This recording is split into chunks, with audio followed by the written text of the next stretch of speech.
Jean-Daniel Cataneo, Jean-Claude Steiner. Bienvenue sur clap.ch. 1985, nous étions alors salariés de deux sociétés d'exploitation concurrentes et Lausanne perdait à l'époque à peu près 100 000 spectateurs chaque année et on s'est quand même posé la question de savoir qu'est-ce qu'on pouvait faire et malgré les problèmes de concurrence, malgré nos patrons, on est parti sur une animation cinématographique de 3 jours qui était la fête du cinéma. La configuration est aussi différente. Aujourd'hui, on est revenu au festival pour montrer un certain nombre de films qui sont choisis. Et c'est plus la course au nombre de séances, mais c'est plutôt de montrer une vitrine des films qui vont venir et qui vont sortir en exploitation. Il y a 25 ans, il y avait un groupe important qui avait une dizaine de salles, mais il y avait en plus une dizaine d'exploitants indépendants. Ce qui fait qu'il était encore possible d'organiser une fête sur un même principe avec tout le monde. Aujourd'hui, les salles de Lausanne, c'est 2 petites salles indépendantes, Bellevaux, City, enfin dans la configuration lausannoise. Il y a le Capitole encore, qui est une grande salle. Et puis il y a 2 groupes, mais très différents par la taille. Un, c'est une multinationale, l'autre, c'est nous, avec Cinétoile, qui sommes complètement indépendants.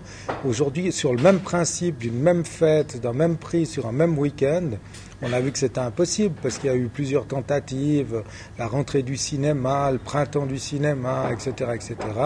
Donc on ne peut plus aujourd'hui, dans un système de concurrence que je peux qualifier de sauvage, avoir une certaine unité pour, sur un même week-end, par exemple, faire une manifestation en commun. Notre jury, c'est un jury du public qui est choisi parmi les lecteurs, en l'occurrence du matin. Il y a un jury des jeunes d'un collège de la cité ici à Prilly. Donc, et le festival est ouvert à tous. Un festival traditionnel, il est réservé à la presse, aux professionnels. Nous, c'est un festival ouvert au public. Alors maintenant, il faut que le public vienne.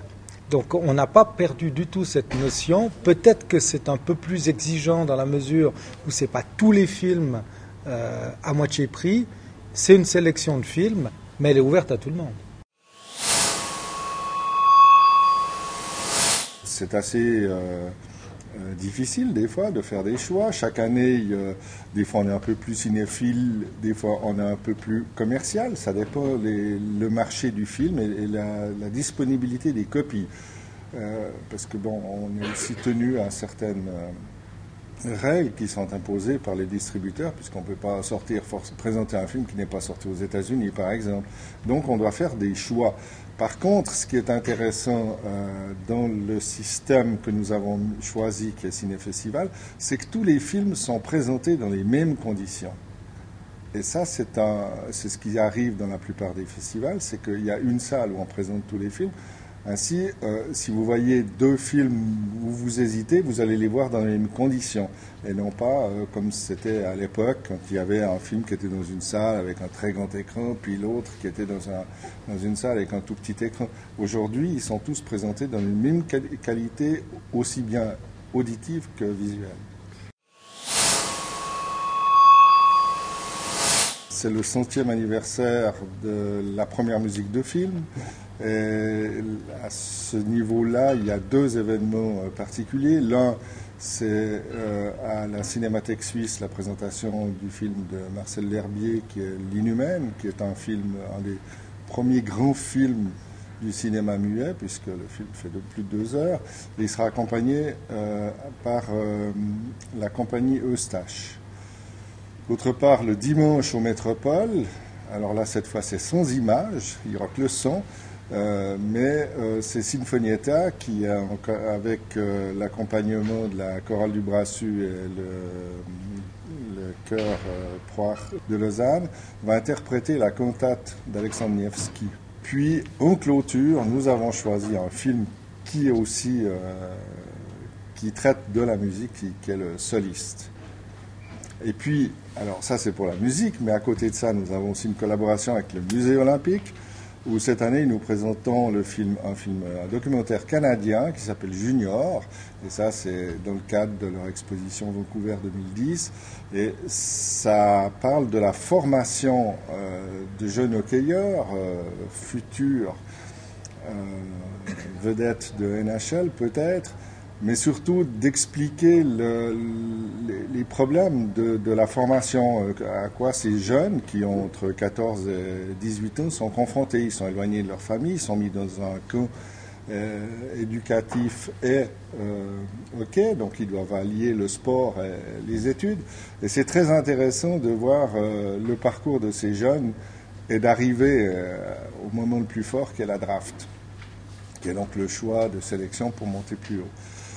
Et puis, nous avons, comme chaque année, alors une collaboration avec l'ECAL qui vient présenter 4 travaux de diplômés, puisque les gens reçus, en présence des réalisateurs, ils viennent ici le jeudi soir présenter leurs films. Parce qu'on aime bien la cuisine, la faire et la manger. On s'était dit, il faut qu'on qu'on montre des films, des bons films sur la cuisine. Et on n'avait jamais le fil rouge, et cette année on l'a trouvé, puisqu'elle est venue s'installer à Lausanne, Anne-Sophie Pic, au restaurant du Beau Rivage, qui est une chef étoilée de Valence, et on lui a demandé de choisir 5 films, et nous allons présenter ces 5 films, et un de ces films est un coup de cœur, et les gens qui auront la bonne idée de choisir le bon film auront en plus la chance de pouvoir aller peut-être déjeuner avec un très beau repas gastronomique chez Anne-Sophie Pic. Et puis un des dernières animations, et qui est peut-être une des seules survivances de la fête du cinéma, c'est la fête des enfants qui aura lieu alors cette année pour la première fois le dimanche matin, puisque chaque année, en collaboration avec la COP, on organise la fête des enfants, et là on présente aussi un film en avant-première qui est un film d'animation qui s'appelle Kiriti. Européen, ouais. Kiriti, la maison des contes. Et c'est une projection qui s'adresse aux tout petits, notamment, et dans le but qu'ils assistent à leur première projection dans un cinéma. Et ça rencontre toujours un énorme succès. Alors, bien entendu, nous doublerons la séance pour permettre aussi au public qui n'aurait pas pu obtenir d'invitation pour cette séance qui est gratuite, de venir voir le film. Moi, je trouve extraordinaire qu'il y ait 200 personnes sur scène au Métropole pour interpréter une cantate Alexandre Nevsky, c'est-à-dire 2 chœurs, un orchestre symphonique, c'est-à-dire qu'il y a 200 personnes qui savent que ce jour-là, ils vont se réunir pour rendre hommage en fait au cinéma. Donc moi, c'est quelque chose, par exemple, que c'est pas un coup de cœur, mais c'est quelque chose que j'ai envie d'aller voir. Écouter plutôt.